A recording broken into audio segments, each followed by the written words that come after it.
Welcome back, Philly fans. I'm going to go through part one of some details about the journal to try and help out with this assignment. And part two, what I'm going to do is I'm going to show you how to create this QR code so that you can put this in each one of your groups journals, and then they can access it. And then we don't have to worry about trying to give them access to this app so that they can print images while they are on this trip. All right, so what I'm going to do is I'm going to share my screen. And again, this is part one, what we have to do. And so I'm going to now go to my own drive. Doesn't matter as long as you own this. And then what you're going to do is come up here to the right corner and you're going to add new. Now you can already see I have created a folder in here, 2526 Philly Journal or Philly Group Journal Photos.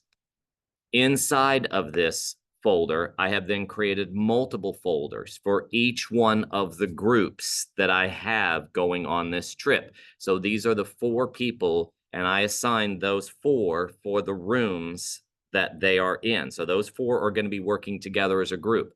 Only those 4 are going to have access to this folder. So there isn't any mingling, commingling of the folders. And that's what the QR code will be for them. It will be an individualized QR code that only gives them access to this folder so they can drop their images in here. So let me go back now and show you again. So you're going to go up to the upper left corner, I may have said right before, and you're going to create a new folder.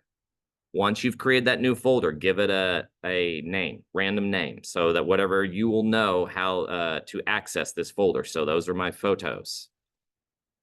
And once you have created it, it will pop up. Now, once you're in here, you need to give access to people. So you've got to click on the shared link. And right now, automatically, all of you teachers have access to this. So that's fine with me, except for we're going to get rid of Paul Ryback here. And so he is gone, but everyone else has access to this, whether that be with the English or the chemistry, whatever it is. And then once those people have access, here's what I would also suggest.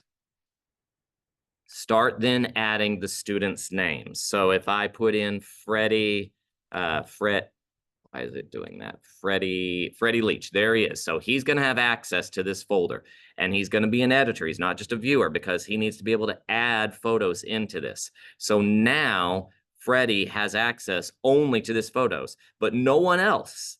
None of the other students have access to his folder. Now, I needed to now come in this folder and create a new one. So Freddie, he has access to this folder. I'm going to remove that one just a second, but I'm going to create Freddie's folder.